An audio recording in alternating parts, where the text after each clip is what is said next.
They say everything happens for a reason, but I suspect everything happens for a Reese's. Like this commercial break. Did you need 15 seconds away from music or 15 seconds to eat a Reese's? Perhaps it's true. Everything happens for a Reese's.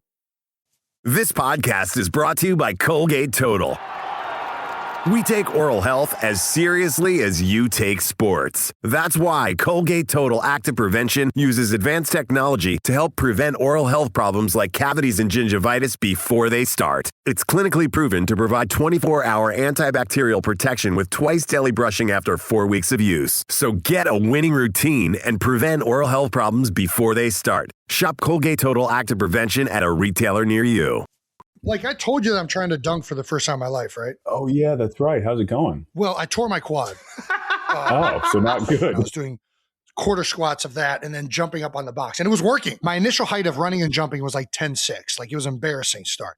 I was up over 10.10. That's plenty. Can you palm the ball? No, see, I got little hands. I can't You got those little baby boys. How did you learn to jump so high? What are the techniques that you implemented to jump over human beings? I got to be honest, man. Having a black dad helps. I got to say, the quarter squat box jump combo wasn't really in my. You didn't have to resort to that. I've been doing this thing called the penultimate step. Have you ever heard of the penultimate step? All right, I'm going to stop talking. I'm just going to do your intro. All right, here we go.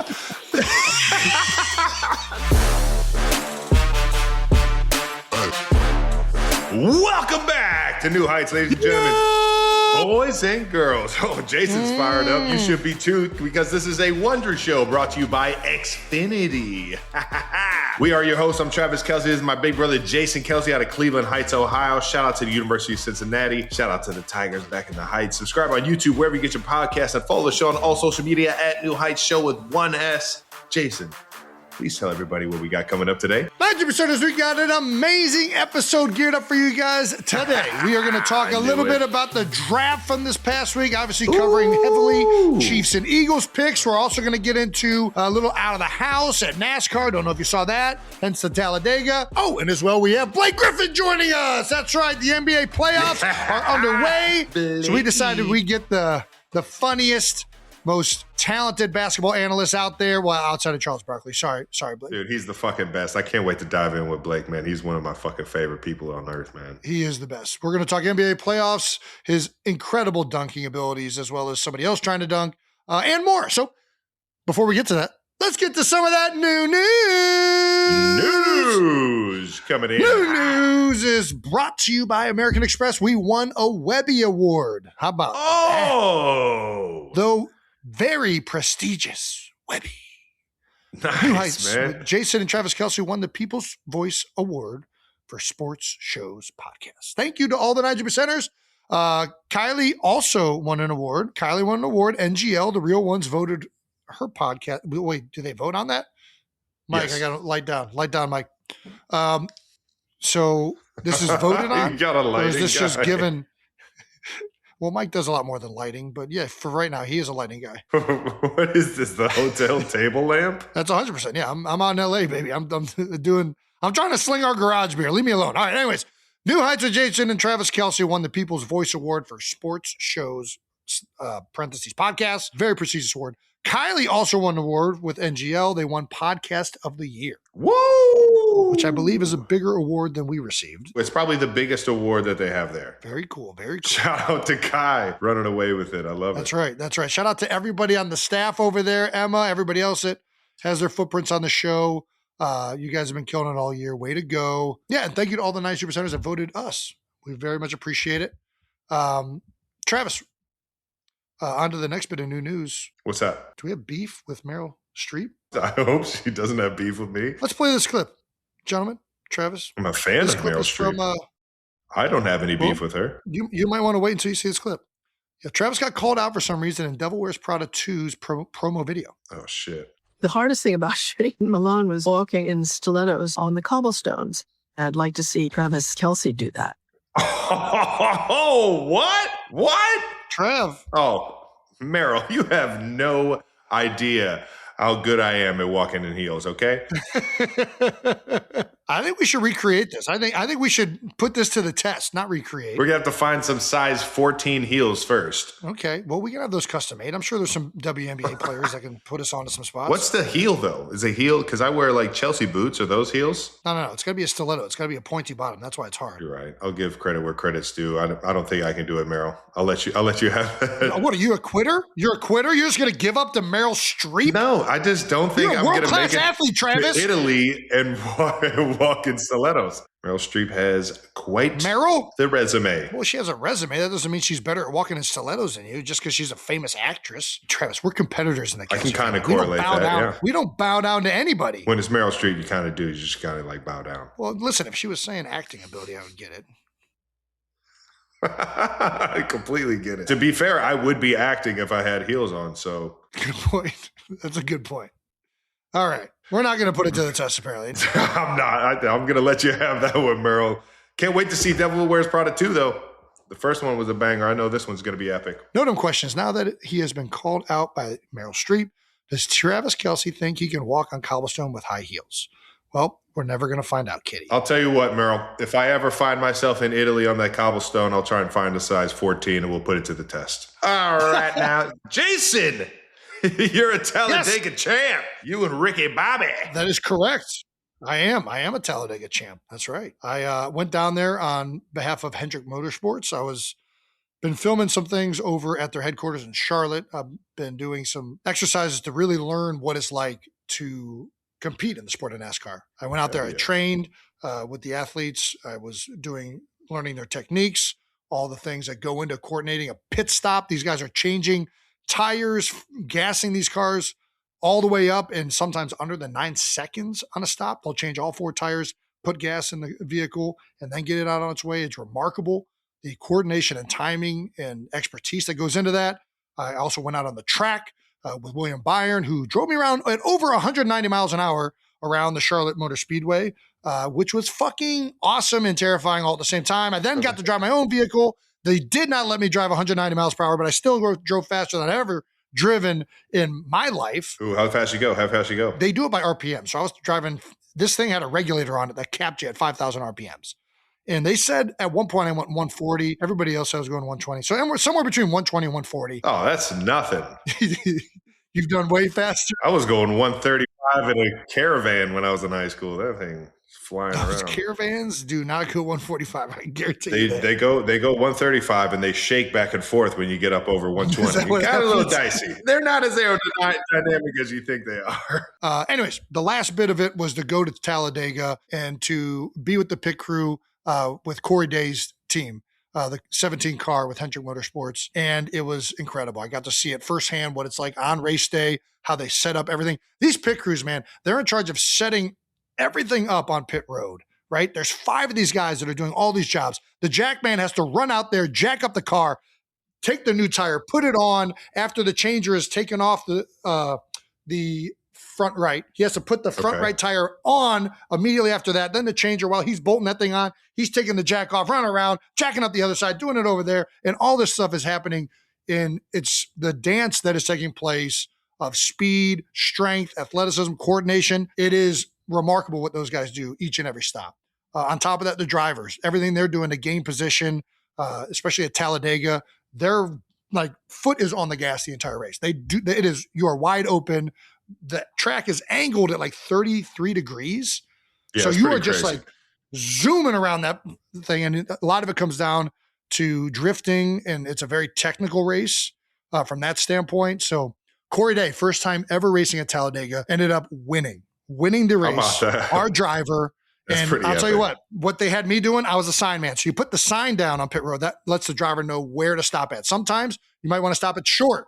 Sometimes you might want to stop it where he normally stops at. Sometimes you want to stop a little wide. So we did a short, wide stop. So it was a pretty technical job of the sign guy to move it up. Get this fucking sign guy out of here. Dude, I have one question. Oh, that wasn't my only job. Then they would have me be in the gas. I don't even know if there's a title for it, but I was passing the fuel in. And let me tell you, we won first place. I was the best fucking gas can passer on pit road that day, baby. Champions! 1-0, baby! This guy's sick. It was the Saturday race, though, right? It wasn't. It was not the Cup Series. It was not the Cup Series. Right. The big dog. Still though. But Still though, and for him to have his first race at Talladega and him come away with a podium was pretty dope. That was the coolest thing. Obviously, this kid, he's a really good sprint car racer. He's won a bunch of races in that world. Now on the O'Reilly Series, first race at Talladega, gets his first win there. It was so electric down there, and just happy for him getting out the gates like that, man. That's an awesome moment, and it was cool. It was cool to just watch. It was cool to be a part of. Obviously, my contribution was pretty much nothing, but you know what? I still get to say I'm a NASCAR champion, baby. Why did they put a Scully on you? Why are you Scuba Steven it, man? It's a good question. If you're behind the car, near the gas at all, everybody back there has to be in 100% flame-proof clothing. So your shoes, your socks. You don't have it on your beard. You're right. I actually think technically I was not following code. I think that thing was supposed to be over my beard. Flag on the play. Take the medal away from him. Don't you do this, Travis. Don't you do this. But I'll say that not only were we there on behalf of Hendrick Motorsports to witness what it's like to be in a pit crew, to see a race firsthand, to hear in the radio everything that's happening between the driver and the pit crew and the chief. We were also there to just experience Talladega and to be, it was my first time at a NASCAR event. And it was awesome. All the other teams, the way it's set up, the people that were there, the energy. Like when you watch it on TV, it does not do it justice. And everybody has said that to me for years. I went to the Indy 500 in college, felt similarly, but there's a level of having all of your senses engaged and watching these machines operate at this level that takes over you when you're there live. Like you literally feel these cars coming by you. Not just the wind, the revving of the motors, right? You feel the ground moving and shaking in some ways. Like it is a very sensory-driven experience. Whether you're in there, whether you're out there sitting on an RV watching outside of it, it was fun. It was a blast, especially now that I know more about it, rather than just watching them go around in circles and be like, I don't know how most of this works. These right? guys are really good taking left turns. Somebody crosses it when the checkered flag's going. But yeah, awesome experience. Really appreciate them welcoming me in to kind of train with them and see what it's like firsthand. These changers, my guy Rod and Jafar, they got 5 bolts. They got the single lug in the Cup Series. It's just 1 lug in the Cup Series. They're getting 5 of these things off, taking it on. I mean, it's wild. It's a good time. Hell yeah, man. And Hendricks is obviously, I mean, they're one of the top dogs every single year going around the NASCAR circuit. That's right. Shout out to Jeff Gordon. Yeah, hell yeah. My guy Clint Boyer's been in the facility. He's good friends with Brett Veach, and he's obviously a part of Hendricks too. And it's a fascinating league. And it got even more interesting since Michael Jordan's come in. I know they had that lawsuit. Dude.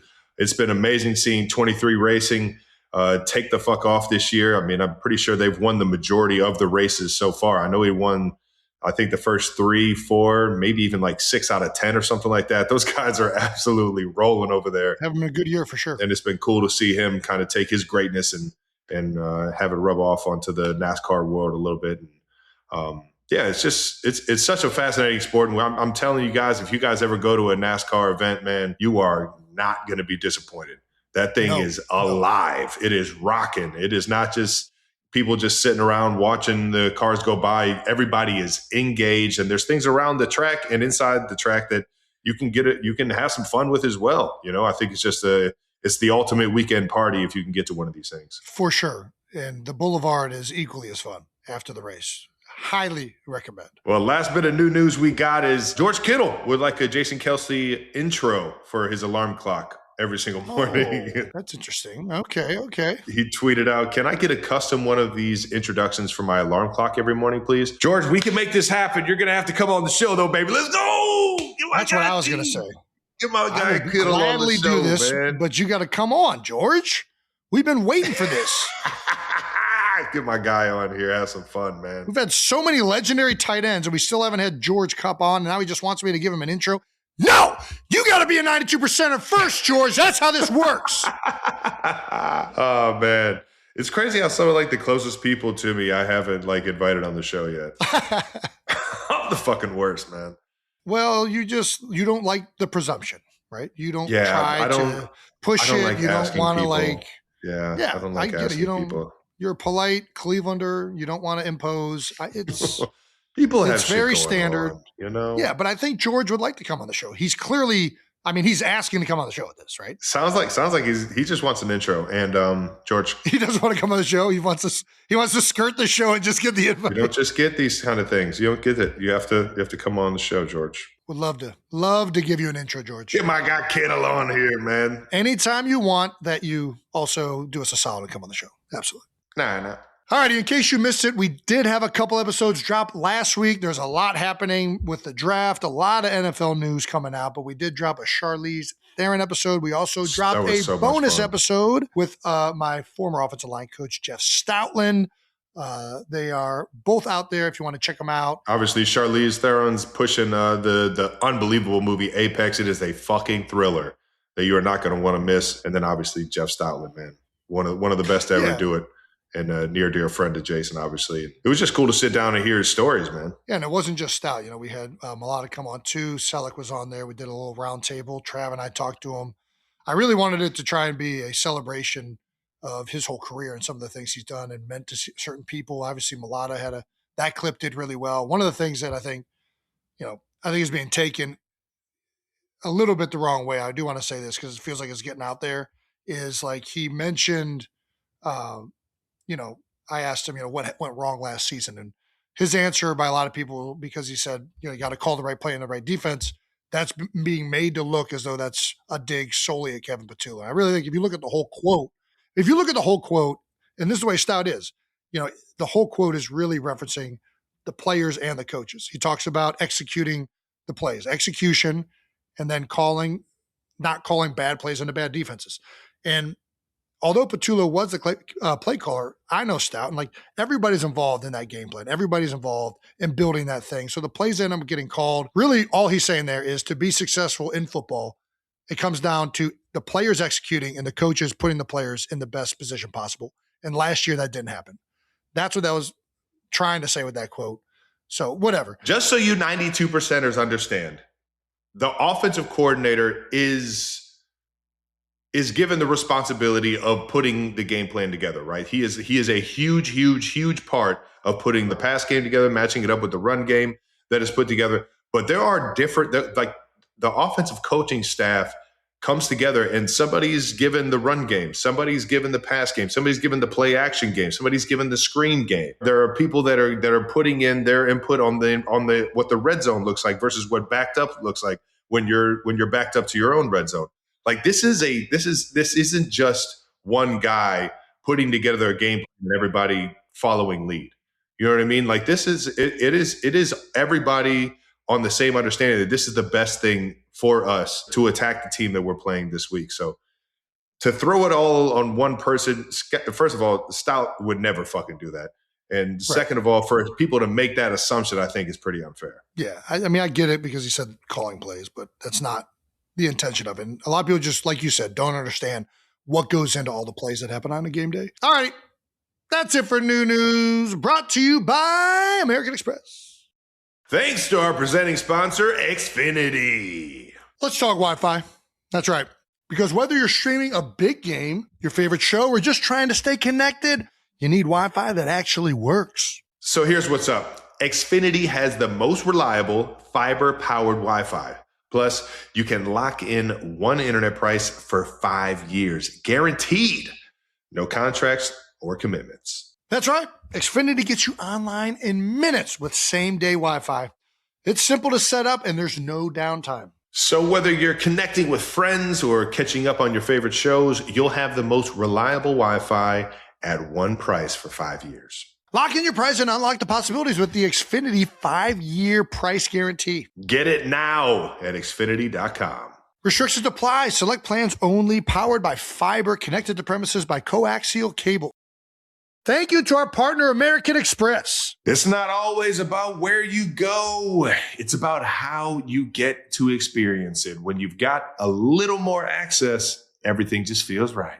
With the American Express Platinum Card, you can get exclusive access to unique experiences worldwide, getting you closer to the moments that matter. And when it comes to game day, Amex is taking membership to a whole new level. As the official payments partner of the NFL, card members around the world can enjoy incredible experiences all season long. Including access to tickets, perks, and on-site activations at select games. That's how you make every game day feel like a win. Unlocking access and elevating the fan experience. Not only does it feel right, but it's membership at its best. Terms apply. Learn more about Amex's partnership with the NFL and premium events collection at go.amex/NFL. Thank you to our partner, Reese's. All righty, before we get into it, we can pull up the photo of Arvil Reese at the draft in his Reese's suit. Okay, another Clevelander on the Reese's train. I see you, dog. There we go. Look at him. Look at the young fella. Complete tux with the Reese's on the inside. Ohio ball player right there if I've ever seen one. Anyway, Reese's has 2 new limited edition cups. The returning Reese's Strawberry PB&J Cup and the new Reese's Marshmallow Cup. 2 winning combos for an epic lunch. Get these Reese's Strawberry PB&J Cup and the new Reese's Marshmallow Cup today. It's only available a limited time only. Whether you're in school or almost out for summer, these new Reese's are the lunchtime redemption you never know you needed. They might make you wonder if everything happens for a Reese's. Hi. I see what you did there. I see what you did. I see what you're doing there. You're insane. Well, how about we get into some NFL draft recap, Jason? How about it, huh? I love that idea, Travis. I had a feeling you'd be down. Draft recap is brought to you by Expedia, the one place you go to go places. Chiefs picks, we moved up to pick 6. We had the 9th pick and the 29th pick, and we traded up for the best DB in the draft, baby. Nice. Look, he almost like he knew it was coming. Is that a red suit? He was in a red suit? No, I think the red light is on him. I think it was more of like a... It's making it look more. Yeah, it was more of like, what's that color? Like a... I don't know. I'm terrible with colors. Like a dusty rose. But DB Mansour, he's down there, Louisiana guy, I believe. Nice. Went to LSU. And this face was made when he saw the Chiefs trade up. So he knew he was going to a pretty respectable team once this happened. And I'm sure he got the call when he saw him going up. Delaying on getting drafted by the Chiefs. A lot of top 10 teams, they're really not too good. But that's not the situation here. We have a championship team. Just had one little down year. But we're right back at it. And that's what I'm talking about, baby. Already coming with the fucking mindset of being a fucking top team. I absolutely love it. We had the 1st round pick, the 29th pick, as well as moving up to get Delane, Clemson DN Peter Woods at 29. And I'm pretty pumped about getting somebody on the other side of Chris Jones there on the D-line. Obviously, speed is out the world at how big he is. And I think he's going to fit right in Spag's scheme here. Yeah, I mean, listen, I think that's one of the beautiful things about Spag's scheme. He can find guys that really fit what he envisions within the defense. He's always very multiple. You see guys that go in there and do specific tasks. And obviously they like this kid to go up there and get him in the 1st round. And I also like the Delane pick. That defensive backfield has been picked apart so much over the past, 3 years or so.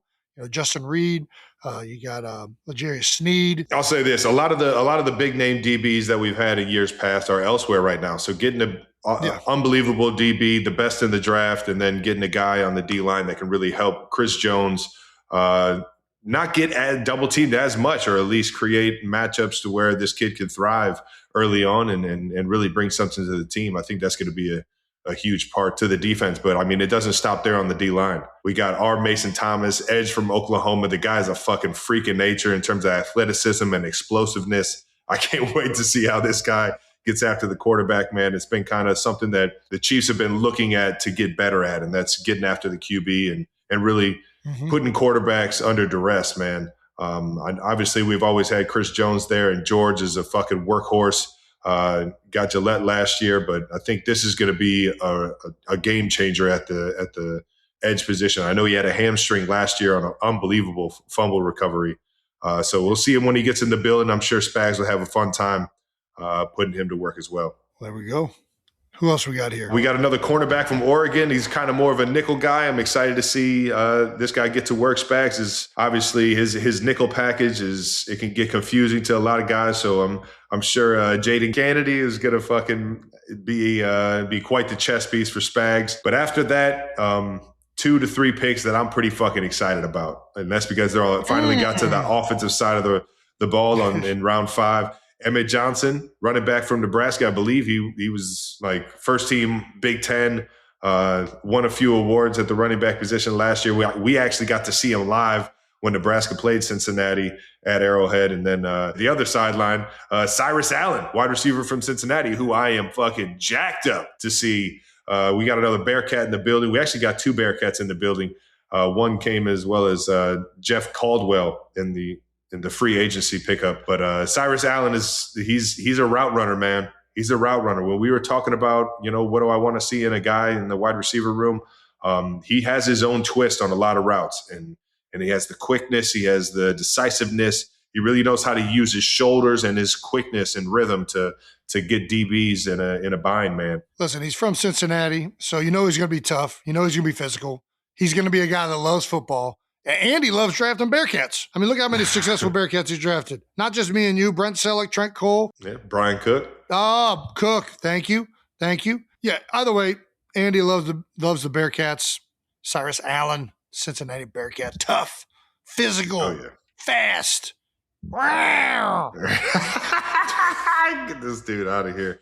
Overall, I thought we did an unbelievable job on getting young guys that looked like they love ball on the film that I watched of them and look like they can come in and help out right away, man. Garrett Nussmeier, son of a coach. I was actually with his father in Philadelphia. We'll see. Yeah. What do you think of the Chiefs draft class, Trav? A lot of defense early, getting some offensive pieces late. I guess you guys solved some of the offensive stuff early in the draft this year or earlier in free agency this year with Kenneth Walker. Yeah, man, I'm pumped. I'm pumped on just seeing these young guys getting in the building. I thought we had a great team last year. We got a lot of those pieces back, and the ones that we lost, we filled those needs ASAP. So I think these guys, once they get in the building, they feel the culture and they feel how we do things here. It's an exciting time, man. And I thought shout out to Brett Veach and the crew for doing hard work and getting the guys that we need in the building, man. All righty. Well, Eagles also had a draft this week, and they went round 1, pick 20. Makai Lemon, wide receiver out of USC, was the Bolitnikov. I don't know if that's how you say it, but he was the receiver of the year in college football. Should be pretty good. This was a patented Howie Roseman pick. He was expected to be a top 15 guy, started sliding, and Howie trades up ahead of the Steelers to snag him at pick 20. This is just further proof that I think this Eagles offense is changing, right? Like, the Eagles and Jalen Hurts have not thrown the ball over the middle of the field very much. That's something that fans have criticized a lot. And this was really most of his production in college, right? He's a shorter guy, going to operate out of the slot, a little bit smaller, but he is physical. You put that film on, man. This guy can play some fucking ball. Catches everything. They're playing some highlights where he is going up and getting the ball. Strong receiver too, man. He's a strong receiver. A lot of the comparisons are the Amon-Ra St. Brown, Mini Puka Nakua. And you see exactly with this offense that Sean Mannion is bringing with all the motions and shifting the formations from 3-by-1 to 2-by-2, having those guys insert some of the creative, unique things they might be able to do with this guy. Cowboys not too happy that the Eagles traded up for him, or that the Cowboys traded with the Eagles to allow them to come up to 20 and draft Makai Lemon. At JD Cowboys 2, I deadass would have rather traded with North Korea. That's a pretty hilarious tweet right there. I don't know how many picks North Korea had in this one. Didn't see a lot of the Koreans off the board. We have Jerry Jones on trading with the Eagles. If I eliminated trading with all the teams that I wanted to beat their ass, you wouldn't have anybody left to trade with. Meaning he wants to whoop everybody's ass, not just the Eagles. So if he needs to trade, he's not just, not trading to one team. Yeah. Well, we sure appreciate it. Appreciate it. Yeah, Eagles have done this where they've been trading up recently. I feel like Howie, a lot of this has gone from like when he sees somebody sliding and sees the perceived value, especially if it's at a position of need, he is not shy at pulling the trigger. Did the same thing with Jalen Carter. Obviously, we drafted value with Cooper DeJean as he was sliding in the draft a couple years ago. They've been doing a great job of getting value out of some of these picks in terms of like where the consensus has them rated.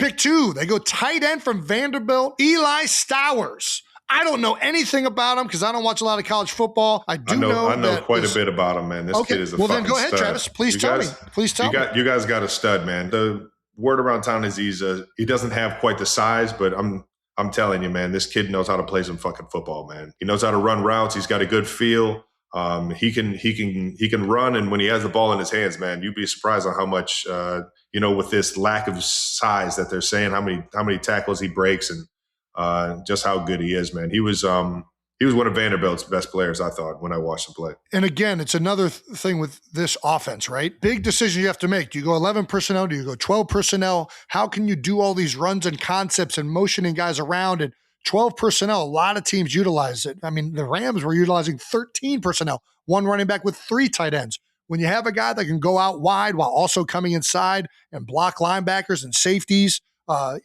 crack down on the defensive end, you have screen options with them. These guys are very valuable, and we see it addressed right away with the first-round pick with Mekhi Lemon and the second-round pick with Eli Stowers. Oh, yeah. Third pick, they address the offensive line. Obviously, Lane Johnson is getting a little bit older. We thought they would take a tackle at some point. Some people thought it would be earlier in the draft. They end up addressing it at the third round at pick 68 with Markel Bell. Monstrous of a man. This guy is huge. We don't have his stats up here, but he's something like 6'9", 350, basically. He is a big boy. He's a big boy. He's a big man out here in Philadelphia. Big of a boy, how are you? He's a big boy. He's a big old son of a gun. Honestly, this one, I mean, mountain of a man. Long arms, big old hands. Not the most fleet of foot, which is a little surprising in some ways to me because this system is more rooted in outside zone concepts. Traditionally, these offenses have drafted guys that can open their hips and run and cut off on the backside and do screens and play well with the misdirection game. This guy is suited to be a great pass blocker, right? Drop back, long arms, very rangy, going to be very good in that regard as long as he can mirror and redirect with people. More of a power downhill guy, which some of these offenses have shifted recently. The Rams now run more duo than they do outside zone, right?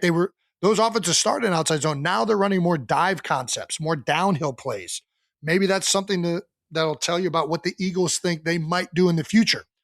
They don't go with the smaller, more athletically nimble tackle. They go with the big stalwart that'll be able to protect the quarterback and run downhill runs. Interesting pick there in the third round. Round 5, they go Cole Payton. Get a little quarterback depth from North Dakota State. We've had some North Dakota State success at the quarterback position. Okay, Carson. Shout out. Cole Payton. Interesting. We still have Tanner McKee on the roster. Obviously, Jalen Hurts is a starter. We still have Tanner McKee. Went out and signed in this offseason Andy Dalton. Now we have another quarterback in the room and Cole Payton in round 5. Round 6, they go Micah Morris. Different than Markel Bell. Equally as big. Monsters, man. This guy is explosive. He's close to that 350 bill mark too. I mean, he's a big boy. These are big boys out here in Philadelphia. He's close to 340, pushing that, something like that. I mean, the jersey's hanging on for dear life when you put that tape on. He is 6'5", huge, but this guy can move. I mean, he's jumping 30 inches at that weight. He's running sub 5 in the 40. I don't even know if that's true, but his RAS score was off the charts. Get this dude out of here. Anyways, but honestly, this guy can move. Very explosive. Honestly, you look at the metrics, it's like, why was this guy around in the 6th round? Which kind of is concerning a little bit. Like when you're that big, that strong, that fast, you're not supposed to be there in the 6th round, right? You're usually going earlier. So maybe the tape is more of a developmental player. I don't know what I didn't watch him specifically, but when you look at the metrics, like this guy should be a much higher pick.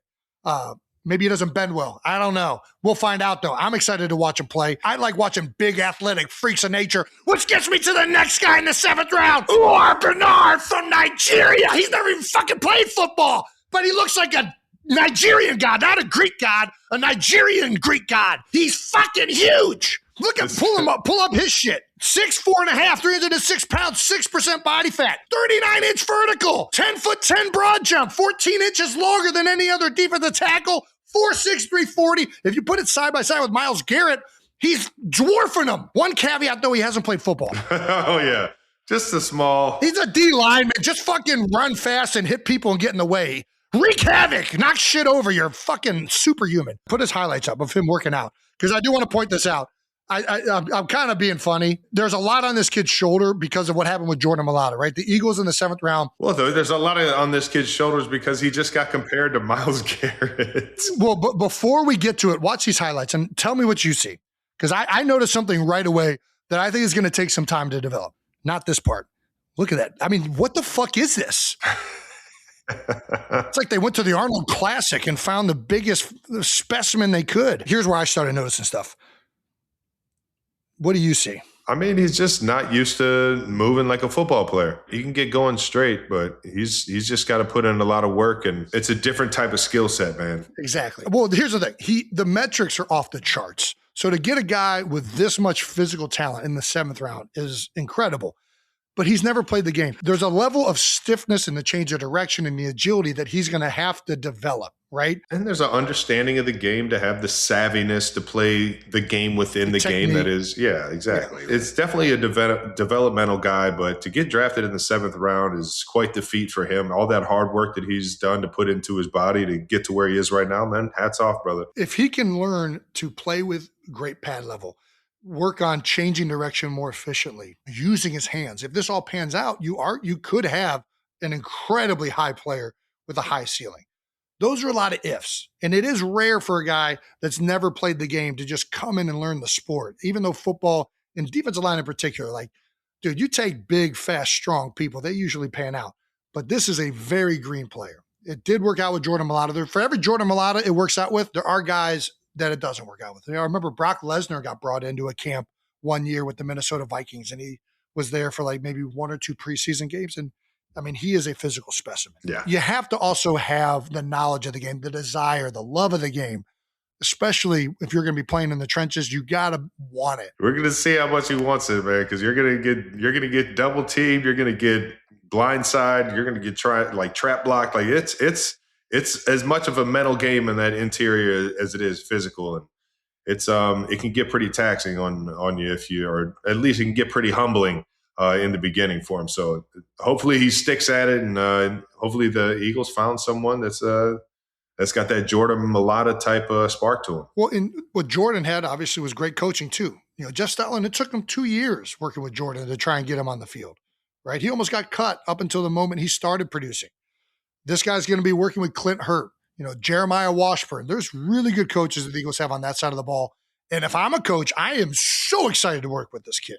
You see these metrics, there's potential there. The explosion, the linear ability to move is astronomical. You don't see these kind of numbers out of football players really ever at this size. Yeah. So if that type of linear explosion, if we can get the agility going, if we can get the body mechanics right, and we can teach the technique in rushing the passer and defending the run and how to use your hands and how to sink your hips and understand formations. There's going to be a learning process, but I am very excited to see if this kid can get it done. Do you think he's an interior D-line, or do you think he's an edge guy? They gave the comparison to Myles Garrett, the 40 and the broad jump and the explosiveness. All that sounds good on paper, but I think he's kind of more of a 3 technique.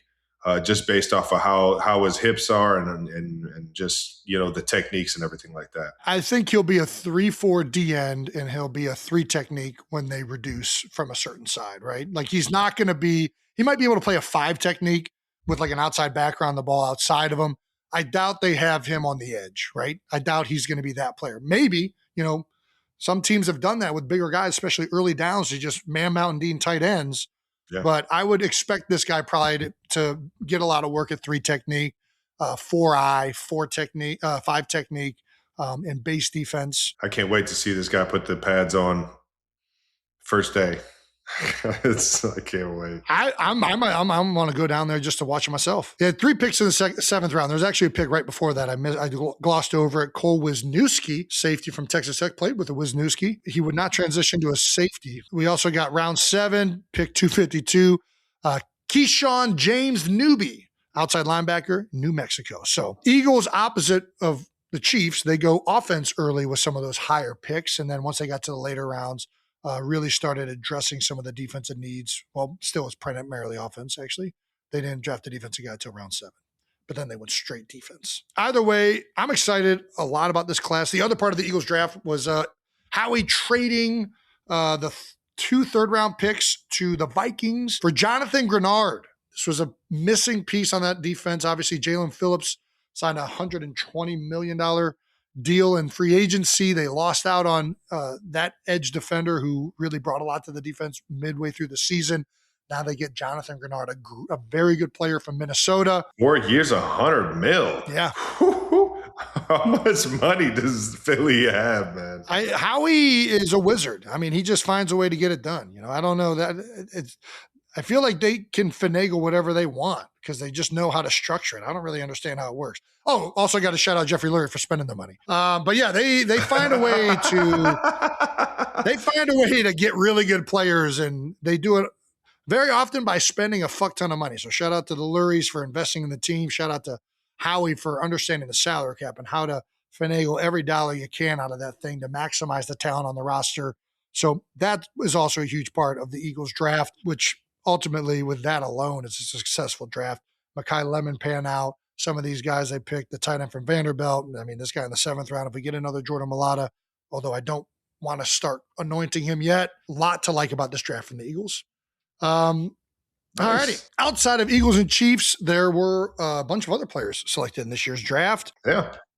Roughly 290. We do not watch a lot of these guys, but we are excited to see someone play. Obviously, everybody's talking about Fernando Mendoza, number 1 overall to the Raiders, and people have known that for a long time. Only the 4th quarterback since 1967 to win the Heisman, the Natty, and go number 1 overall in the same season. That's an interesting stat. There you go. I'm interested to see, exactly how they go about playing them. Obviously, they have Kirk Cousins. I know Ty Simpson was picked by the Rams. Matthew Stafford. Our guy Matt Stafford is still obviously he just won MVP. He'll be the starter there. So you get a guy that's, looking to learn under him. I'm interested to see if, that's the approach the Raiders take. Yeah, where do you stand on that? Like, I do. I mean, I'm for it, obviously, because I've seen it work. I've seen it happen. I've seen Pat Mahomes learn under Alex Smith. Yeah, you got Aaron Rodgers, Pat Mahomes, a lot of really big name guys sat for a second, but there's also a lot of big Tom Brady behind you, Bledsoe.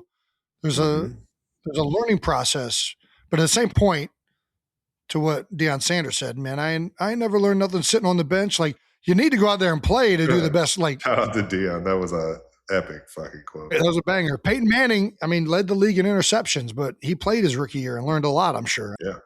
I mean, look what Caleb Williams was able to do last year. I do think in general, more so than playing or not, I think it's really good for young quarterbacks in particular to learn how to prepare, to learn how to watch film, to learn all that stuff from veteran quarterbacks that have been doing it for a long time and know that side of it. So like and Mendoza Kirk's one of the best at that. Yeah, Mendoza is in a great situation just being in the same room with Kirk Cousins, regardless of what the playing time situation ends up being at the end of the day. He is going to learn a ton about what it takes to compete and prepare at the highest level. Same thing, obviously, for Ty Simpson. And I'm sure he's got old Tom Brady right there in his back pocket, helping him if he ever needs, That's a good point. There's another guy there. Yeah, you're right. All right. Well, outside of those quarterbacks, another big draft pick for this show was Jets Jake not getting who he wanted the Jets to take because he knows exactly who should have been taken at number 2. Dude, David Bailey is a fucking dog. But he cannot possibly be upset at them getting David Bailey. Oh, he is. That dude is a fucking game changer. Jake, before they picked, said, "Don't mess it up, Jets," with a picture of a handwritten sticky note, Arvell Reese, no matter what. He put in the time to really study who they should pick. Listen, Arvell Reese, Glenville High School up there in Northeast Ohio, up in Cleveland. It's a Glenville guy. Oh yeah, went to Glenville, Ohio State to the NFL, as we know it. For a lot of guys, that's almost a powerhouse up there in Cleveland in terms of getting guys getting guys to Ohio State or getting guys to the Big Ten and into the NFL.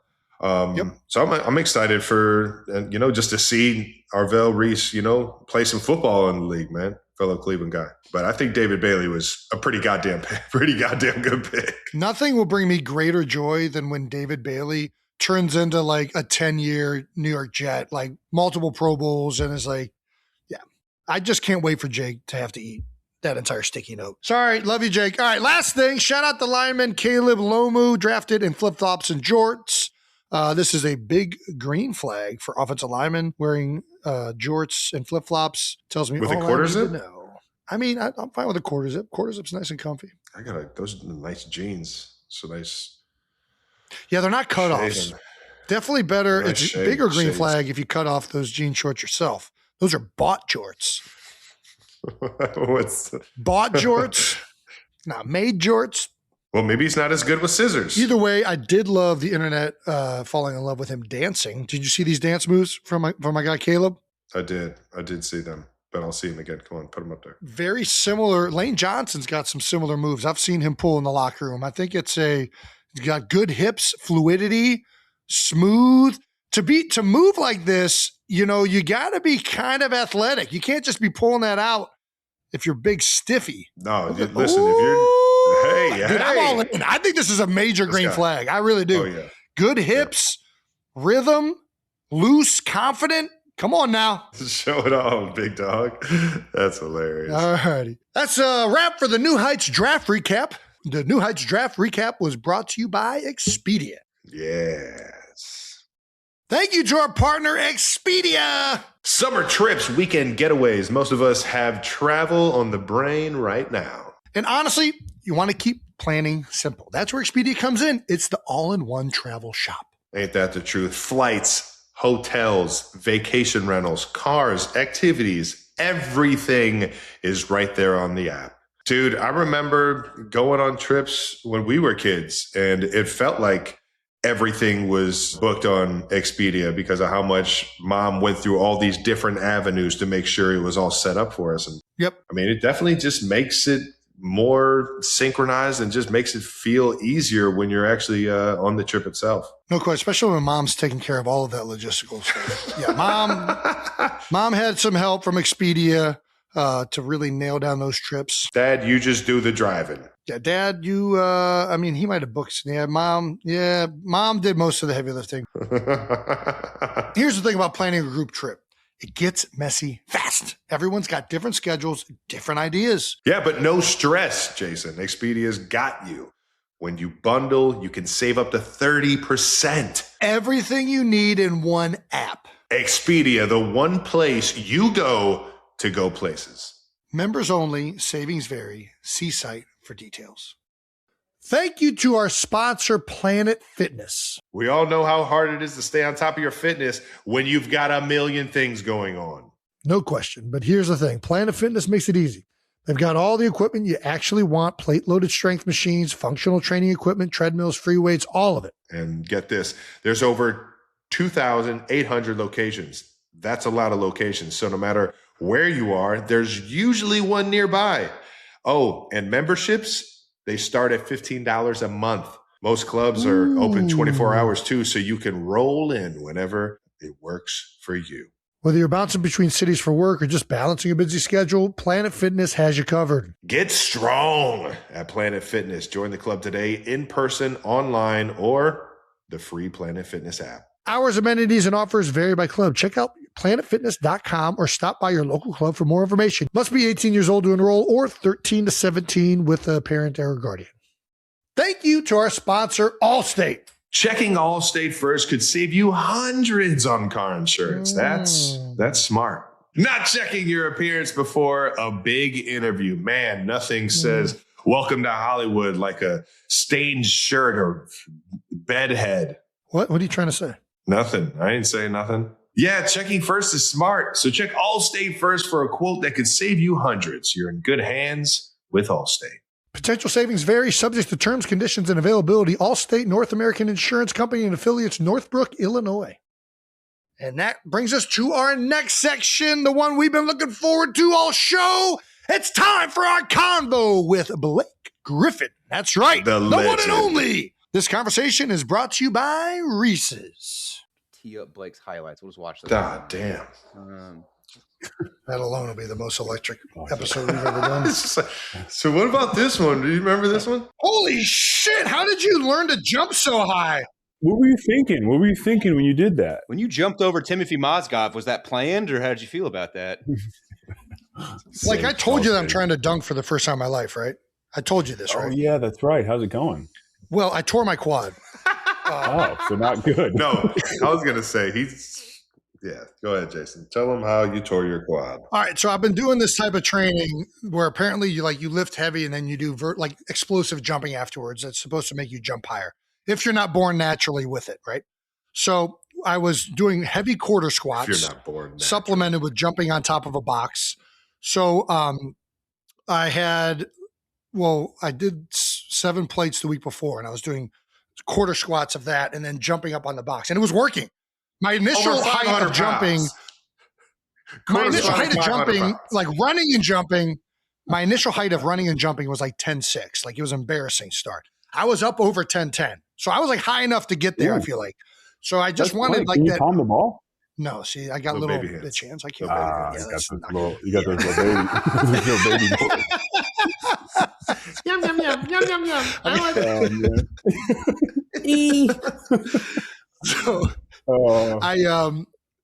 So I try to get just one more inch, hopefully, and I go back in there and I'm squatting again. And the week after that, I tore my quad doing the quarter squat and had to sit it down. But I'm getting ready to start it again.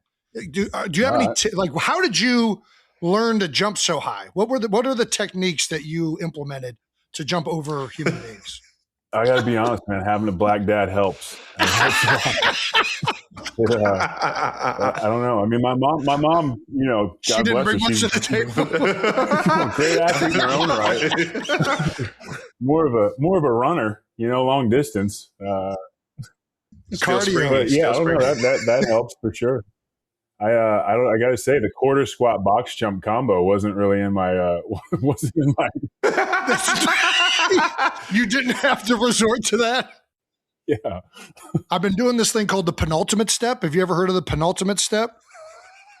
All right, I'm going to stop talking. I'm just going to do your intro. All right, here we go. No, man, I just jumped. That felt like that was the intro right there. All right.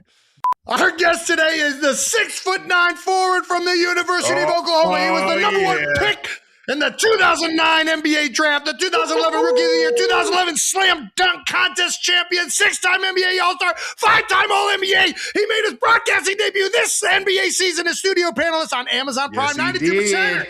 Please welcome perhaps the greatest dunker of all time, Blake Griffin! Hyped up right now. Yeah, baby. I am sweating. I am sweating from that intro. He usually blows a gasket. Well, yeah, busts a blood vessel in your eye. Appreciate you jumping on the show, man. How's broadcasting going, dog? You guys are in the heat of the fucking playoffs right now. You get the full year under your belt. How you been enjoying Amazon? It's been awesome, man. I figured I was going to enjoy it. Obviously we love the sport we play, but I enjoy it so much more. And part of that is just like, dude, I get to sit in a room and watch the games with Dirk Nowitzki, Steve Nash, Udonis Haslem. Taylor Rook is our host, and she's awesome. So it's like we just sit there and we watch games and talk, and like that part's fun, but also trying to usher in this new era of sports media and how people view the game, especially in basketball. I think football, they do such a good job. But basketball, I think it needed sort of like a education and like an uplifting standpoint, because obviously, like you guys know, like it's not easy. Like we're all, training extremely hard, trying to win, putting forth so much effort. And, sometimes it comes down to these little things. So just trying to like educate fans to sort of see the game, I guess, through the way we see it, has been a blast. But I've had so much fun. Well, Jason is very much one of those people that think everybody in the NBA is just out there running and jumping and chucking up threes. I've never said that once. Not wrong.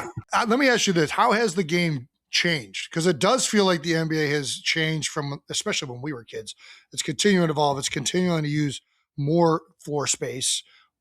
How have you seen it continue to change now as an analyst from when you played? Well, for one, the pace has changed, and there's all these advanced analytics that talk about pace, right? But pace is sort of a deceiving stat because it's sort of just tracking, how much you're going up and down. But now with every player being so skilled, like now centers shoot threes, power forwards, everybody shoots threes. Right. Everybody can handle the ball to a certain extent. Now, some guys don't, but most teams and most of the good teams, everybody is such a dynamic player that the court is even more spread out. So now you're seeing longer closeouts. You're seeing guys be able to drive and kick, and all that stuff in the half court is happening so much more. I also think that, a side note, like that's why we're seeing a few more injuries. Like the pace is it's similar to like the 90s, but there is so much more movement and so much more dynamic movement. Oh, interesting. We've gotten to a place where I think the game is in a good place. It's just different than it was. And a lot of that was, Golden State coming in and Splash Brothers and all these teams shooting threes. And I also had this thing where it's like, that was great for them. And they had two of the best shooters of all time. Yeah. And now you're sort of watching, some of these other teams, like teams that are sort of tanking or rebuilding and young, and they're playing the same way. And it's like, it's glaring when you're taking 50 threes and you're missing, 42 of them. Threes? 50 fucking threes. Make some adjustments. Is insane. Yeah. Insane for an entire game. I mean, by the way, that's like, it's like normal now. Like teams that don't even shoot the three well shoot high 40s. So it's wild. But I can always find things that I really appreciate about the game. I mean, we have some of the best young players. We sort of have this like weird moment right now, or it's a great moment of like, we still have the LeBrons, the KDs, the Stephs, like all these guys that we've known for years, but we also have these young guys who are fucking incredible. And they are like ushering in this new era of superstars. So to me, the game's in such a good place. And I'm excited about it. Give me a quick three of these young guys. Who do you think is really going to be taking over this league, or who are your three favorite, or a couple of them right now? I mean, Wemby is like if you guys, that's insane, dude. He's an alien. Can't tell me he's not an alien. If you haven't had a chance to see him play in person, I got to see him in person for the first time. Like his follow through on a free throw is like 9-10. You know what I mean? So think about when he jumps and when he fades away, you're not blocking it. And then defensively, it's fun to watch him play defense, and we don't really say that often about guys. So he's like the obvious like outlier of just like a complete freak of nature, but also so dedicated to the game. Shea's obviously just on his tear. Will win another MVP in my opinion, and they're the best team in basketball. Another guy that I love watching play is Cade Cunningham. Nice. Yeah. He's like, I think he's so good. I mean, he's so under control. He finally took off this year. Had Detroit number one in the East. Yeah. So, like I said, game's in a good place, and that's just three of the few young guys that are really good. Are there guys in the league that you watch play and just like, man, if I just had one fucking dribble, I'd fucking go up and put him in his place and just stuff him in the fucking rim? Brother, every day. Yeah, I mean, it's like, I don't know. It's hard to. I'm sure, Jason. I'm sure you like. It's hard to not to watch games and think like, oh man. Like certain moments, especially end of games, big plays, like big moments, like that's the one thing that I feel like I do miss that you never really get back. But also like, man, I gave everything I had to my career, and I'm happy with what I'm doing now, and it's fun to be on this side. But yeah, I'd for sure challenge a lot of those guys.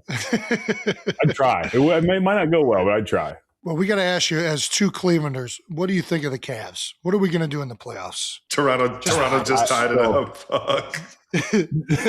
Yeah. I know. We'll see. So the biggest thing was like, man, like physicality in the playoffs over the last couple of years has sort of been the thing that they didn't match well. In the first two games against Toronto, you're like, man, this team looks pretty good. They're playing free. I think they're so talented. Donovan Mitchell is unbelievable. We know what James Harden is. I think they just need to get some of that, like, you know what? Like, let's go out and let's play defense aggressively as we possibly can. Take the Oklahoma City model of like, they just foul the shit out of people, and they sort of look at the refs like, I dare you to call everyone. You can't. Yeah, that's kind of the Belichick way in the NFL. Make them call it in the playoffs. You know what I mean? And the game just changes in the playoffs. So I love their team. I think like, especially if Orlando gets past Detroit, like that's their matchup in the second round, and Orlando's sort of up and down, and they match up well lengthwise. So I think they've got a chance. You just need to see them play like a much more physical brand of basketball, I think, in my opinion. Come on, baby. Come on, Mobley. Come on, baby. Start throwing those fucking bows in the fucking paint, man. Mobley was the guy that like I realized like I should probably retire when I was like lined up next to him. It's just a freak, just 6'11", like couldn't get around him. I was like, you know what? It's probably time. It's time. Is there an art with like the fouls to like, one, not get called, but two, just really get in the other person's head, especially if they're like a shooter? Like, what do you do to like take a team out of 3-point shooting by getting maybe their best players rattled? Yeah, I think it's like very player dependent. Like some guys don't like contact. Some guys do like contact. The guys that don't like contact, it's about like from the tip, like making sure you get a hand on or they feel you at every moment. Like really like making them realize, hey, you're gonna be in for a long night. Like physically, I'm gonna rough you up a little bit. For team wise, taking away the three is so hard because, like we just talked about, the court's so spread out. I think that's what Detroit's running into right now is, they don't have a lot of great 3-point shooting, and on top of that, they're not shooting the ball well from three, and so that court just shrinks. So they're packing the paint. So now you're not getting inside as easily, and the whole game changes. So defensively, like, to me, physicality in the playoffs is what really like sets team apart. Like Oklahoma City, like I just mentioned, like they're on you at every moment of the game. And I say they foul. I wouldn't say they just play so physical that they're sort of setting the team that hits first and sets the physicality level. Like that's the team that sort of dictates the game, in my opinion. Especially similar in the NFL, man. If you come out and you fucking set the tone early, man, that'll put a team in a tough position. Yeah, is that like a thing you guys would like to talk or think about? Is like, hey, like what whether even if you're starting offensively, like you're like, hey, like we just want to make our presence felt first drive. First play, we're going to come out in 13%. We're coming out with three tight ends. And we're going to run dive right at them. And we're going to set this tone. We're coming right down the middle. It would also be also telling what the coaches thought of the game. Because it'd be like, hey, second play, we're going to start with a trick play. And it's like, okay, you don't think we can match it physically. We're going straight to the trick plays. Got it, coach. We're going flea flicker. So they'll never – we got to sneak one off the top of these boys. He didn't really believe in us like a thought he did. But, okay, so, like, let me ask you a question. Like, you'd come out – like, say you get hit in the mouth first. How hard is it to change that through the course of the game? I mean, again, that probably it depends on who it is. Like some guys, the physicality affects them more, and some positions it affects them more, right? Like quarterback, if you get rattled, some of those guys can respond from it, and some of those guys just the rest of the game are thinking about it, and it makes them a tick off in their timing or gets them off their spot. They start setting up deeper, which messes all sorts of other things up. For me personally, I don't know. Like if I got hit early, I would just be like, man, next time that happens, I'm going to make sure I fucking don't get mollywopped. You know what I mean? Like I'm going to learn my lesson there. I'm going to go down with my head down and get a 15-yard penalty, but I'm not letting that happen again. Great use of mollywop right there. Mollywop. No, I kind of need that first hit. I like that first hit to happen early for me. It does kind of snap you into it. It like kind of gets the juices flowing, activates some things, gets your mind into it, and then from there it's just kind of like, the armor is set and you're ready to fucking roll. But I kind of like getting involved early so I get that catch and try and impose my will or set the tone with a first down or something like that. Get up and start hooting and hollering and get guys pissed off on the other side of the ball. Yeah. Oh, that's the best. When you've got a team pissed off, it's the best. Dude, so you used to play football? What position? You got to tell me, what age did you stop playing? I stopped my sophomore year. I was just like playing too much basketball, but I was like I was a wide receiver and like a safety. I was like, I didn't really like fill out until like after my sophomore year. You were a safety? Were you 6'9" and as a sophomore? Or how tall were you? No. I was like sophomore year, I was probably only like 6, or freshman year, I was probably like 6'5", 6'4". But I was so skinny. I could not put on weight. So it was like I couldn't play defensive end. I couldn't, and Oklahoma football is like they take it serious. So I was just like, they're like, just go out there and like, just patrol around and any jump ball, just try to go get it. Right on, man. Did you ever do the Oklahoma drill? Oh yeah, dude. Oh, let's go. My 8th grade year was the first year I played tackle. We did the Oklahoma drill, and I made the mistake of like, all right, I'm really going to kind of like you said, I'm going to keep my head down and just got hit on the top of the head, like stinger all down my... Oh, the old whack-a-mole. Oh, man, that's the worst. Turtled. Yeah, turtled. The last play of my high school career in the playoffs and caught a pass across the middle, maybe 10 yards. Same play, caught another pass across the middle, 10 yards. We go back to it, and this linebacker who was signed to like Tulsa or something, small school in Oklahoma, just absolutely levels me. And all I remember is just like staring up into the night sky, trying to catch my breath. And I see him over me, and he just does gets a penalty. And I was like, you know what? I think we're good. I think basketball, maybe. Well, this is pertinent because we used to ask basketball guys this. It wasn't in the rundown, but Do you think you could have played in the NFL? I mean, I would have had to like really dedicate time to it. I mean, you never know. I mean, there's so many guys that are like later bloomers. Like, I think like when it comes to like this like whole debate, I think it's very interesting because everybody thinks they can do everything else. But it's just like I don't think people realize. Like, I've learned this from like talking to like Whitworth or like Ryan Khalil, who you guys know, and it's like listening to them talk about the game of football and like all the nuances and all the things that they have to think about and do. It really like lets you know that like we all don't know what we're talking about. We think we can go do these things because you watch these guys do it and you're like, wow, not that it looks easy, but you do it so well that you think like, oh, I could do that. But you're not thinking about all the variables and all these other things that are going into it. And like, you just don't know until you've been put in that situation. Like, I mean, I've had teammates who can't remember the play out of the timeout. Oh no! Oh no! What are we how can we expect somebody to go out and like be in a 2-minute drill and like remember all this when like we can't remember one play? Just so you know, there's some guys that we've played with that aren't very good at the timeout either. Like, that's not exclusive to There was one player not too long ago. Sure. There was a player not too long ago who was in his later years. I'm not going to say who it was, but would literally leave the huddle on the biggest play of the game and ask me what he had. And I'm just like, what? God damn it. Oh, the amount of time. Yeah, it's tough.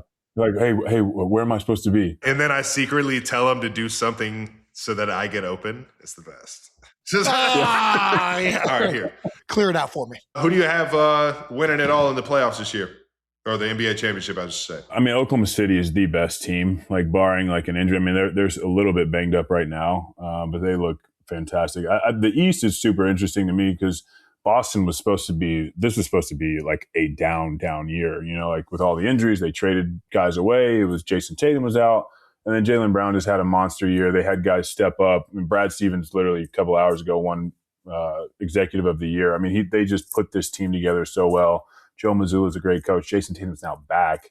And so to me now, after watching how, Cleveland looks, Detroit looks, and the Knicks look, like I'm like, man, Boston, in my opinion right now, is the team that's going to match up with Oklahoma City in the finals. But Oklahoma City healthy, man, that's tough. They're a good team. Being from Cleveland, I still hope that they find a way to get physical on the defensive side. Come on, Cavs!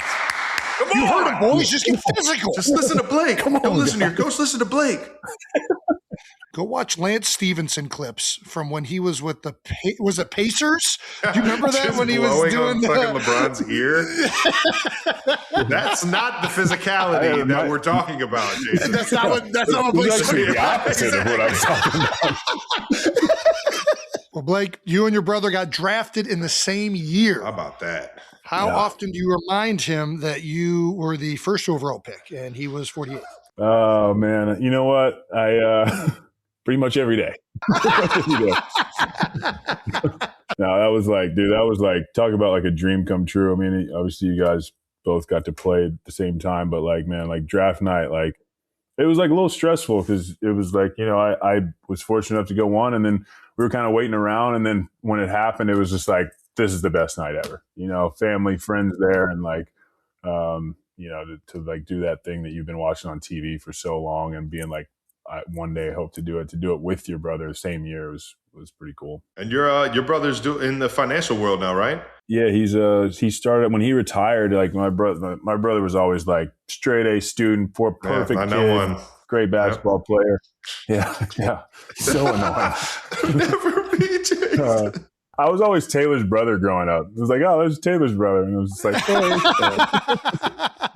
But yeah, so when he retired, like I was like, man, nobody better to like sort of have in my corner to like help me out. And like, not even like as a man, but he started sort of managing my investment stuff. I was kind of like spread out all over the place. And he put his head down and went around and met with a bunch of people and really figured out that space really well. I went to work for a PE company and now we have a VC fund that we run, and it's a blast. I mean, it's still to this day being able to like, like you guys being able to like still do stuff together is like it's the best.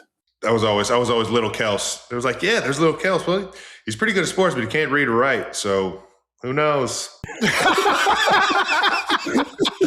Who knows? We still haven't seen him play it in game yet. Good kid. Yeah, good kid. though. Good kid though. Yeah, but look at you now, dude. You can read now. Yeah. Thank you. Well- Do audio. Yeah. That's why Jason does the intros. You hit that one on the head. Half the time I can't even pronounce the name of the people we have on here. Your dad coached you guys in high school? Yeah, man. You guys had to have won state. We did. I won 4. My brother won 2. And it was we played in like a little bit lower division, but man, my dad was like a legendary high school basketball coach. He's coached for 40 plus years and like, I don't know, 15 state championships, something like that. And just He must have played, right? yeah, he played like basketball and football in college, like a small college. And then when he coached football and basketball, and then he only coached basketball. I think like when I was young, I think maybe like 8 or 9, he kind of stopped coaching football and just was like all basketball. Yep, these boys going to the NBA. Waste my time with that pigskin. He had a vision. Yeah, it was awesome though. It was really cool. And also like, dude, like, you know, like he pushed me harder than maybe another coach would have, because he knew exactly how to make me work, you know, and I was like, you know, sounds like I was a little bit more like Travis, just a little scattered, a little everywhere, getting in trouble a little bit too much. Get a good growth spurt. Everybody saw the potential. Yeah, exactly. Like, oh, okay, now we'll give this kid a chance. Wow, he's powerful. He just jumped and touched the top of the backboard. That's amazing. Yeah. It's all those quarter squats, man. That's right. Dude, when you came on the scene at OU, holy fucking shit. Did you know that you were just going to fucking take it over like that? Like, I don't know how to explain it. We were watching it from the fucking like Cincinnati and Cleveland, and you fucking were dunking on everybody, going coast to coast, fucking just the most athletic, powerful. Did you know you like were going to take over the fucking college basketball world like that? No, dude. I mean, my freshman year, I had like a solid freshman year, and I like there was some moments my freshman year I was like, okay, like I can do this. Like I feel like, you know, I'm getting a little bit of buzz here, but decided to come back. Didn't enter the draft after my freshman year. Decided to come back, and dude, I went away. My brother and I went and worked out with us. We found this trainer in San Francisco. This guy's like nuts, and we went for 2 straight months. Had no money, you know, in college, and we worked out for 2 straight months. It was like 6 days a week. We were like running sand hills, and it's like unconventional training. We do basketball in the morning, work out in the afternoon, go back and do basketball. And that's when I came back to campus for like summer workouts, it was like a very clear difference. And like, it was big for me because it was like, I realized, you know, the value of hard work. And I always felt like I worked hard, but like I really like put in a lot of time. And that's sort of when I made that like jump. And then my sophomore year was kind of when I sort of broke out like on a national scale. But man, college was so fun. I loved every minute of it. Was it always Oklahoma? It actually wasn't. So my brother committed and played there his freshman year. And then they got a new coach. Kelvin Sampson left. There was like some recruiting violations. They got this new coach. And I honestly like, dude, I loved Kansas. I loved Florida. Thought about going to play with our boy. Because you know, I'd known CP for years, you know, playing AAU and stuff. And then I had like Duke and North Carolina on my list, but that was kind of like just like it felt like it was like just a lifelong dream of like Duke and North Carolina. But I wanted to go to a place where like, my brother was there, you know, it was close to home. My parents could come watch us play. And then also just like wanted to go to a place where you felt like they really believed in you and you were going to be the guy and you were going to get the opportunity. Yeah. And I'm so glad I did. Like, that's always kind of my advice to like younger guys is like, you can't fall for everything these coaches are telling you because, like, you know, their job's on the line every year, just like everybody else. So go to a place that you're really, appreciated, which is crazy because it's the complete opposite now with NIL. Dude, I was about to say, you can go, and you can get to the league from just about anywhere. And that's any league, that is. You know what I mean? That if the film is out there, and sometimes all you need is that step in the door, man. But yeah, it's way different, especially over there in Oklahoma where you guys got actual like booster money. Yeah, football players were eating good when I was there. O-line was heavy. Yeah. Very relatable, obviously, with Travis and I going to Cincinnati. And that was similar to us is like, I played for 3 different head coaches. So that was the model back then was like, you got to fall in love with the university and like where you're at. as opposed to that, because that could change. I mean, on average, coaches were getting fired or taking promotions within 3 years, especially at the smaller schools. Like it was going to be quick turnover. But yeah, NIL's changed all of it. Where do you stand on NIL? Are you pro NIL? I'm somewhere in between, because what we've done is effectively like created a pro sports model without the things that keep professional sports on the rails. Like, and it, sure, it's hard to like unionize like all those college athletes. And so to me, what it should be is like football, basketball, men's and women's basketball and football are usually the money earners at schools. And like, so those sports, like there should be a union, there should be a collective bargaining agreement, there should be a salary cap, that we have to sort of rein in the transfer thing. I get it. Like you shouldn't be stuck at a school, but you can't, I mean, some guys are on their 5th school in 5 years. Yeah, there should be a commitment, like a 1, 2, 3 year deal. Like there should be something from the player that's like, hey, I'm bought into this relationship as well. I mean, you said it. Like you have to fall in love with the university. Like I loved going to the University of Oklahoma, and I'm not saying like it's wrong now, because kids are doing what they should be doing. Like go get as much money as possible, and for sure. do whatever. If you're not the can. starter here, go to a school that'll pay you to be the starter. Yeah, there's no blame from me on the athlete side.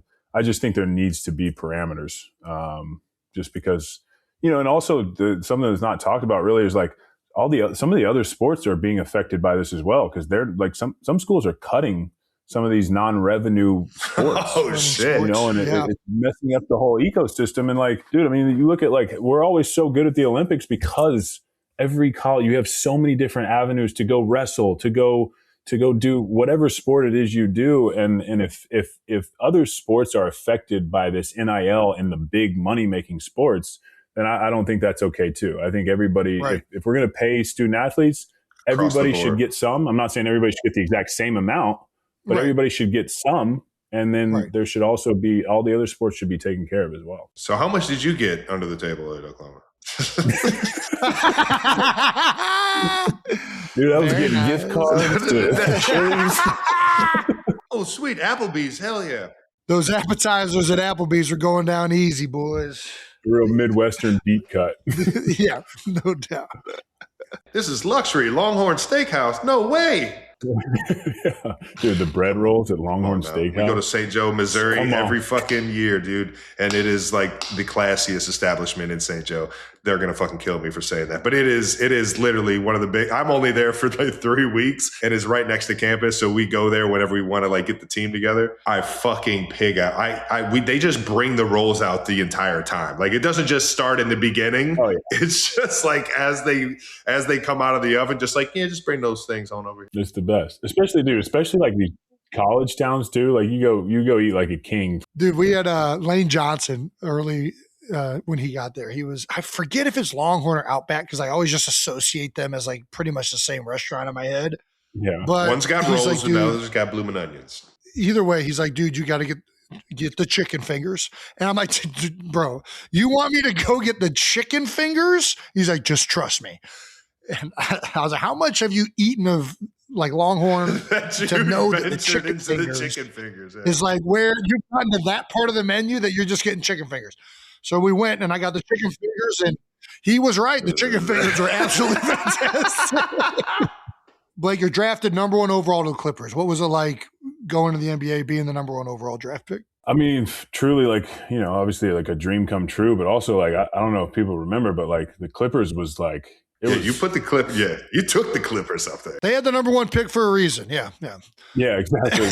And like, dude, I remember like, I think it was Bill Simmons wrote like an article like saying like, it was like an open letter to Tommy Griffin, my dad. It was like, don't let the Clippers draft your son. Like, like warning. Truly, you know what I mean? Like, because they were famously had like 3 number 1 picks that none of them panned out, and so there was like a lot of unknown, and it was like a little bit daunting, but I kind of like, it was sort of, it helped like the fact that I went to Oklahoma, because it wasn't like, at the time, it wasn't really a program that like, it wasn't like a top 25 consistently year after year. And the whole conversation that I had with my coach, Jeff Capel, there was like, you want to be a part of building something, you know what I mean? It means a lot to do that. And so I sort of had that experience in college, and I kind of went in the NBA sort of with the same mindset of like, hey, like let's try to turn this around. And like, I don't think I realized the history of the Clippers at the time, but we got lucky. We had some great young players, and Chris Paul came, and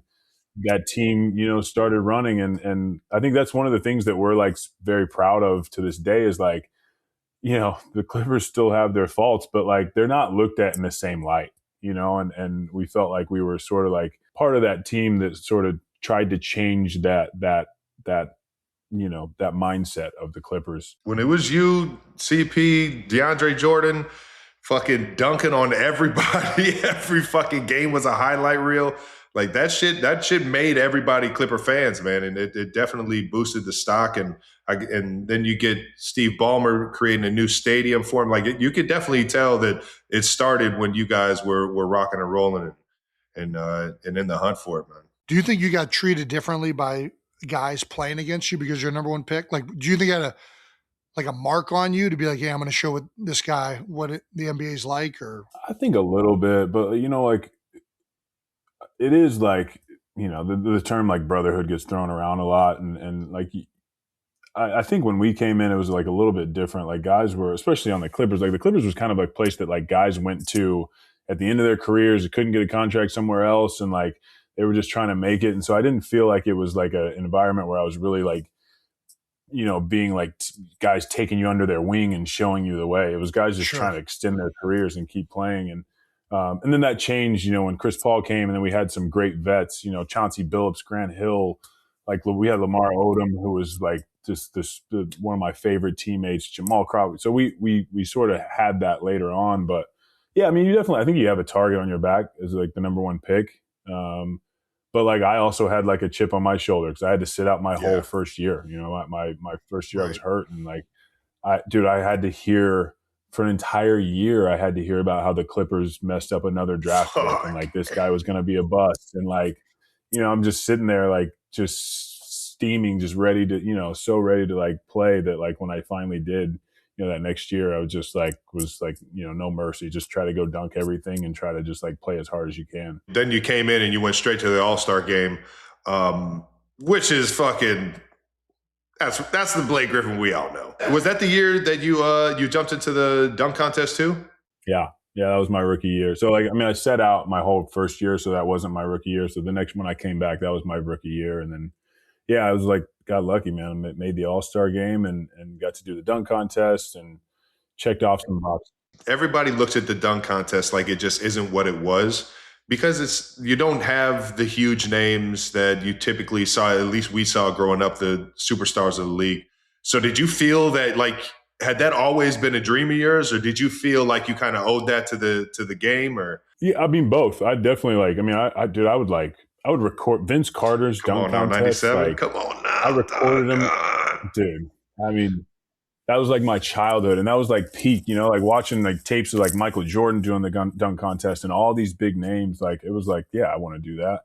But also like, yeah, I do think that like there's the reason why the dunk contest kind of is what it is like guys just don't want to do it anymore, and which is kind of a shame because it's like, I don't know, it's like, have we built it up too much where guys don't want to go do it and fail? Or like, for me, like, dude, being the 6'10", like 260, like dunk contests really aren't like my specialty. Like just dunking in game is more like my thing. Big guys like Dwight did it 3 years, I think. And like, that was awesome. I thought that was great because like, it's a big guy who, again, like not really his specialty. But like, we just need guys to do it. And we need the young guys to do it. We need the Anthony Edwards, the Zions. We need all those guys. Come on, Ant. Just go up there and just fucking, you don't got to do a whole 360 windmill between the legs. Like just go in there and just fucking. Just do something. You know what I mean? Like the Aaron Gordon, Zach LaVine dunk contest was incredible. It was one of the best dunk contests ever. And since then we haven't really had like the names or like but I think that's what it is. Like, I think, I say this as like somebody who brought in a car as a prop. Like, it doesn't, shout out to Kia. Shout out to Kia. Have to be gimmicky, but shout out to Kia. That Kia money. So I don't know. I hope it gets back. Let's give a fan out of the stands the ability to try and block the dunk. so that we can just get posterized images. I don't fucking know. Yeah. Is this you trying to get on the court? I want to be able to block. I want to see if I can block a dunk. Yeah. Just slam ball style. I've been training, guys. Yeah. I've been doing my quarter squats. I feel like it might happen. Put a force scale. So see who can dunk the hardest. Who can apply the most pounds per force to the rim. Yes. who can shatter their skin on their fingers the hardest. Yeah, we got to do something. So I don't know. I appreciate you throwing out these options, Jason. We want to educate our fans on basketball history. Big moments in the NBA. Can you explain the significance of this photo of a chair? Oh yeah. Remember it was yesterday. High level real quick. DeAndre Jordan is with us for years. Dallas tries to sign him away. Our boy CP was on Dallas at the time, was part of the recruiting process. They got DJ to commit.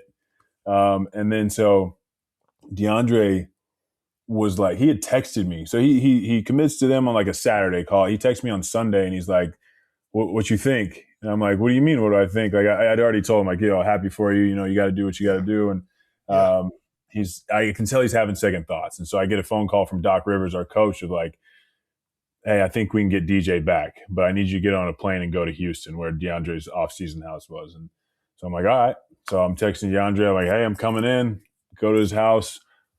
Spend that night, staying with him, making sure that Mark Cuban can't come back in and convince him to sign.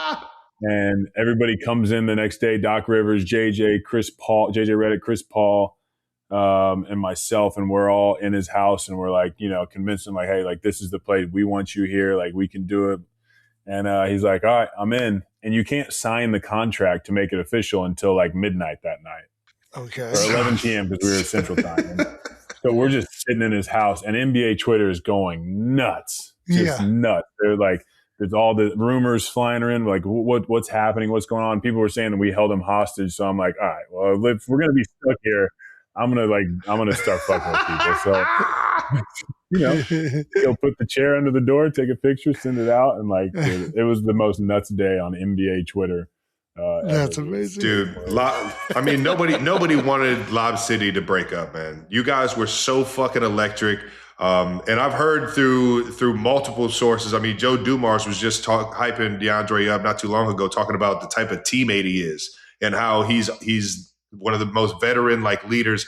And it's not just in front of the cameras. It's he's just one of the best guys to have on your roster because of who he is. And I already know you guys had fucking unbelievable time, but can you speak a little bit upon what is it that DeAndre really brought to the team in terms of that energy? Dude, he's you see him now as a vet, and it's easier for vets to do that, but he was that for us when he was second, third, fourth year in the league. He's a connector of people, and not to mention he was just an absolute freak athlete. I watch him physically punk a lot of centers and just also never gets hurt. He's a monster, but off the court, he's just one of those people that brings people together. You know what I mean? He keeps everything light. He knows he has incredible empathy and EQ. His emotional awareness is off the charts. Where he sees somebody not maybe having their best day or best game, and he'll go put his arm around them because he's built that relationship with each guy on the team. So. I saw the Joe Dumars quote, and it's so true. He's and now at this point of his career, he's just pouring back into other guys and being a mentor. But he was such an important piece for us, even when he was younger, and in the prime of his career, just the type of person he is. Love hearing that. You guys were unstoppable on the court, but I definitely was throwing fucking lobs left and right on 2K. God, fucking epic. There you go. Yeah, it was good.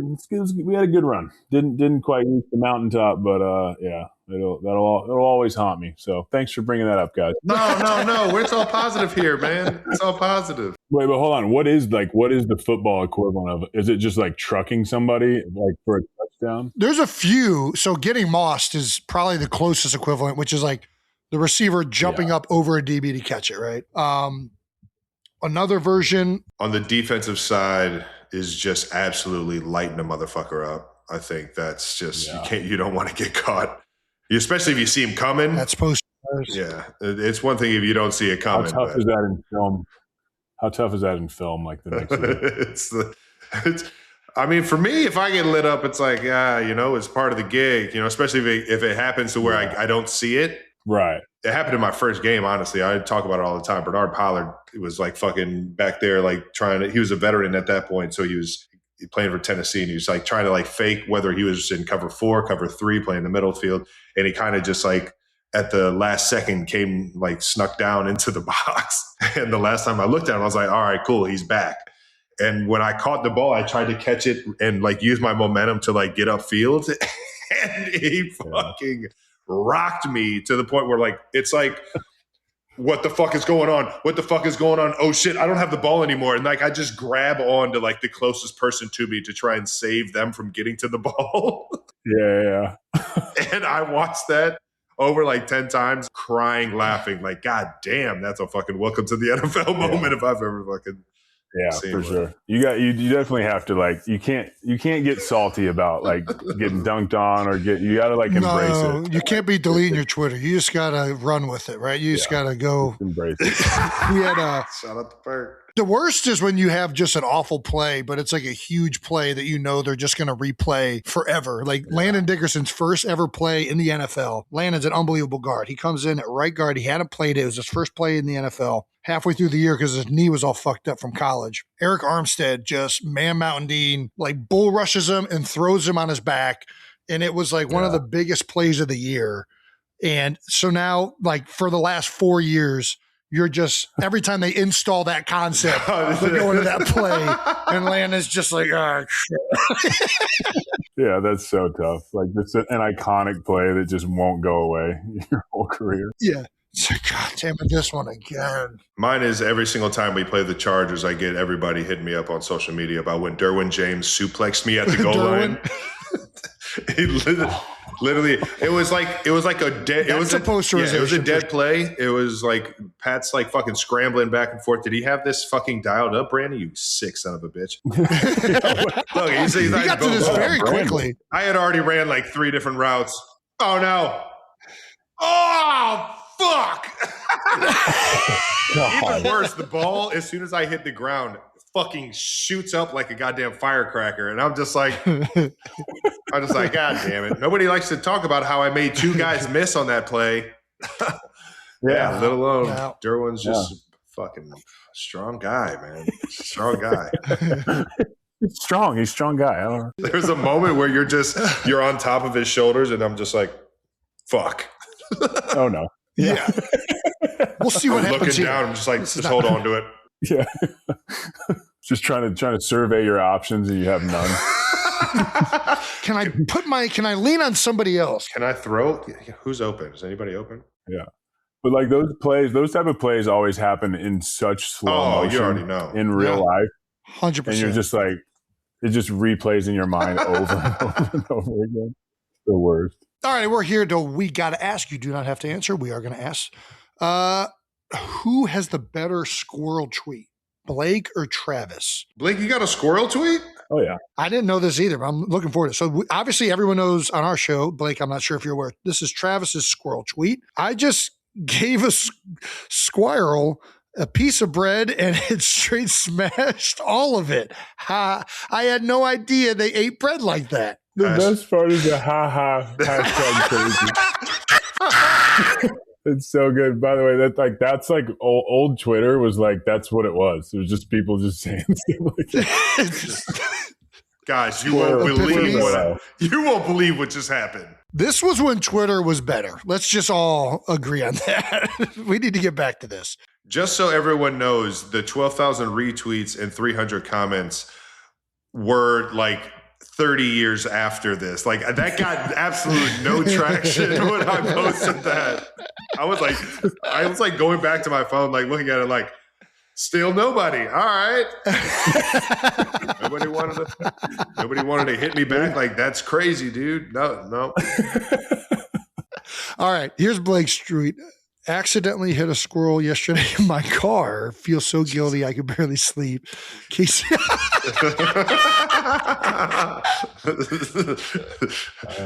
Yeah, I'll never forget. I was driving home from practice, and I like clipped its leg, and I looked back in the rearview mirror, and I see it just like struggling, and I was just like, no. I felt so bad. And then, I don't know, for some reason, by the way, that was Twitter at the time. I was like, I guess I'll tweet about this. It's the best, man. I wish I had put haha crazy, though. Always got to end it with a little hashtag, man. What's a good hashtag for this? Crazy. I would have loved to see like you workshopping which other ones you didn't use. Dude, not a big vocabulary. That's nuts, LOL. That's nuts. That's amazing. We got to ask you some rapid fire standard NBA podcast questions. What's your favorite Kobe story? Oh man. That I witnessed myself. Sure. Yeah. Sure. Yeah. Or one that you heard of. Either one's fine. Well, I'll give you like one that I like really shows you how much of just a competitor he is. We're training camp for 2012 Olympics. We're in Vegas doing workouts. And at the time, like I'd been fortunate enough to make the team, and I was kind of like one of the younger guys. And so they would always have other younger guys come in and scrimmage us. And so like Paul George was on the younger team, and Aaron Gordon and Kyrie. Kyrie was and nasty. so we're scrimmaging like day one, and I'm like, man, like these guys are like they're kind of frying Kobe. And I didn't of course I didn't say anything. I was just kind of like taking note of it. And then day two, kind of same thing. I'm like, he does not look good. I'm like, is this in my mind? I'm like, am I seeing the end of like Kobe Bryant? Like, can he not do it anymore? So day three, I'm down in the weight room at the hotel before we go over on the buses for practice. I'm working out, and I see Kobe and his trainer or two of his trainers and a security guard walking like kind of through like the gym, like going, and they're covered in sweat. I'm like, man, he must have just got it. And I asked one of his trainers, I'm like, what'd you guys do? You just work out? And he goes, I'm like, what's up? And he goes, Kobe's got us doing these like 60-mile bike rides at like 2 a.m. And so I realized that he didn't care about the practice at all. I mean, he practiced hard, but he was waking his trainers up, and they would go for a 60-mile bike ride at 2 a.m. in Vegas. This is the only time he could do it because it's Vegas in the summer. And then he would come in, he would go to the weight room, and he would work out. He would go eat breakfast, and then he would come to practice. And I was like, oh, that's why he doesn't look That's good. why, okay. And that's why he looks a little slower today. Everybody else is like in the club, and Kobe's like working out. But like that to me is like just like the guy was it's an absolute basketball sicko in the best way. Yeah. You know what I mean? Like did things to like he would do workouts to just gain like a mental edge. Feel more confident about what he's doing. Yeah, that's crazy. I don't know. I just love that because like, man, he was awesome. He was. R.I.P., man. Now that he's won a playoff game with his son, and we do hate asking this question because it's stupid. But we have to ask it. We got to ask, who's the GOAT, LeBron or MJ? Oh man, I mean that was a pretty cool moment. I'm such an MJ guy. Like we all get judged as athletes, we get judged on winning, and to me, like there's no basketball player that has won in a better fashion, in a more dominant fashion than Michael Jordan. It's hard to argue. Like 6 times to the finals, 6-0, never went to a game 7, finals MVP every year, like highest points per game average in the playoffs. Like he has all these things that like, I'm just like, in terms of like a career, like he won the best. And that's how we get judged. Now, LeBron has had like the best career from top to bottom. He's still doing it. But like, you know, I think you go with the way guys win. So I have Jordan 1, I have LeBron 2, but it's like I think the problem with this debate is like people think that you're saying that one guy sucks because you're putting the other guy at 1. It's like, no, they're both the best of all time. But you know, that's if I have to rank it, that's how I rank those things. Who's your all-time starting 5? Ooh, I can't wait to hear this one. Oh man, okay. Let's go. Dude, I'm gonna put Steph at the point guard. Yeah, that makes sense. Get him out on the court. He needs to be out there. Yeah. Put that ball in his hands. Let him do what he does. So I'm gonna go MJ at 2, LeBron at the 3, Tim Duncan at the 4. Tim Duncan. Tim Duncan is my favorite power forward he's the best power forward of all time. The technician. God damn it. The bank is always open. Did you ever fucking hit a bank shot from like 20 feet out? Because that was like his patent move. I'll tell you what, I tried. He made it look like it was easier. Like you had a better percentage if you went bank from anywhere on that angle. Yeah. Big fundamental. That's gonna be my 4. And then I'm gonna go Shaq, just the most dominant player of all time at the 4. I'm at the 5. O'Neal. I mean, yeah, you can't argue with that shit. What's crazy is I just had to leave Kobe off the list. That is crazy. If you're not doing it by okay, I need a point guard and all this, I would just go Kobe, MJ, LeBron, and then I would go Tim Duncan, so, but I'm just, I like to mix it up. Yeah.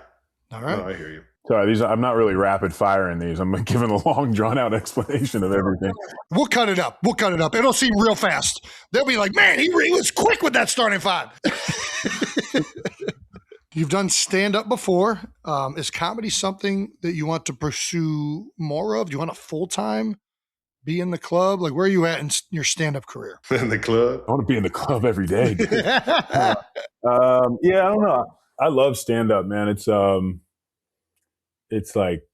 fascinating to me. It's a really fun challenge. I just love comedy, man. I love it so much. And I'm working on a couple of things. I'm not really working on stand-up right now, but I kind of always have. I keep a notes folder of jokes, so I'm kind of always writing jokes if I think of something. I don't know what I'm going to do with it, but maybe someday it'd be pretty cool to have a special at one point. Fuck yes. I don't know. We'll see.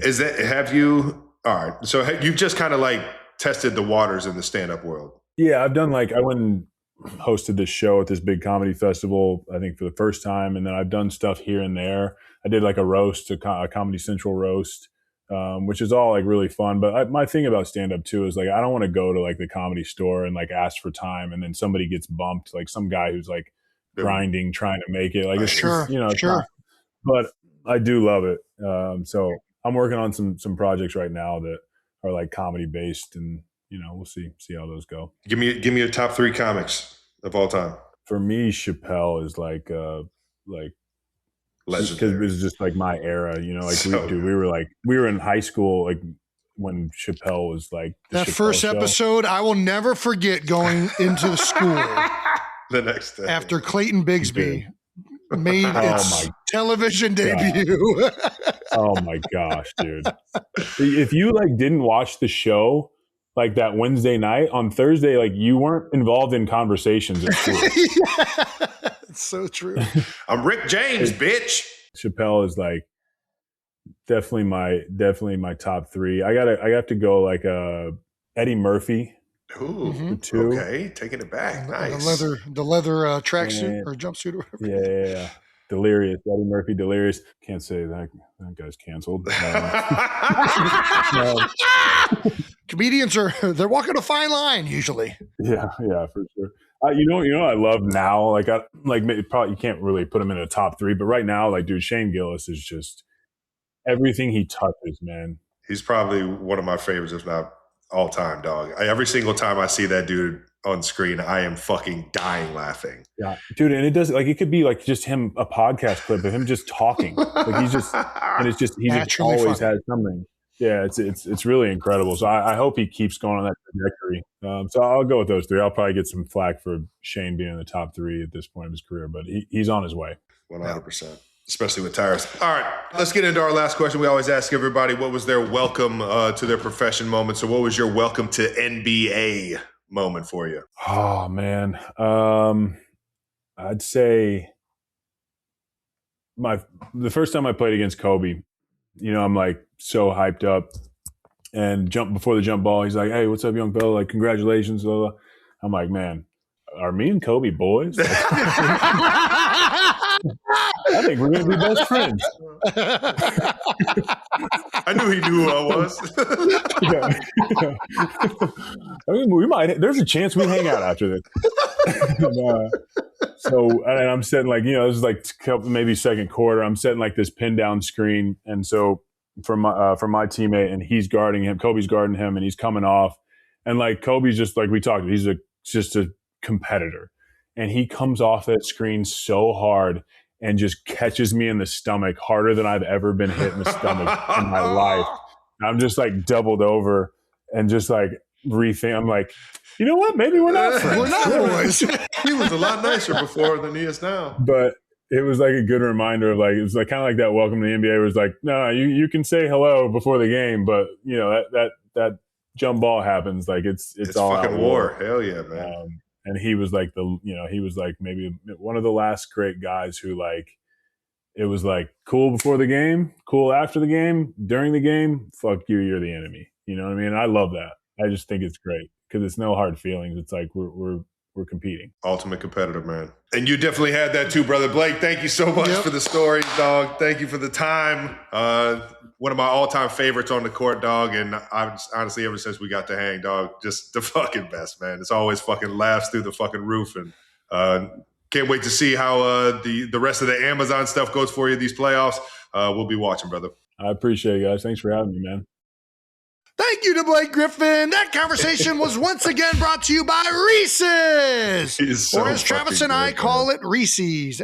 He is the best. I mean, fucking hilarious.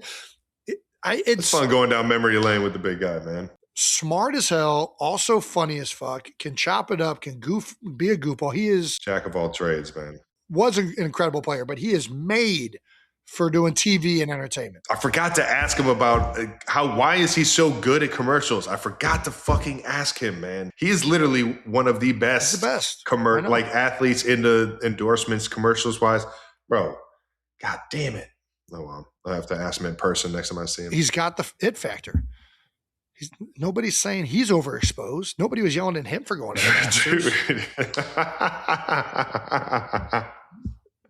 Nobody's yelling. He's just got it. He's just got these Kelseys off my fucking screen.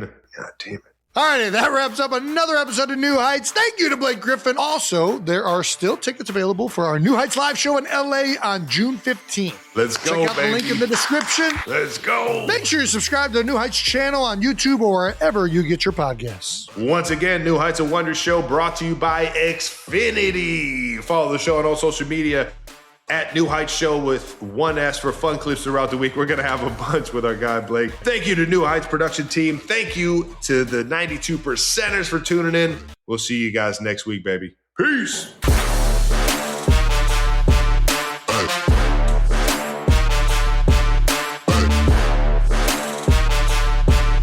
This is the first day. I just want to preface, this is the first day of trying to dunk a basketball in 20 years.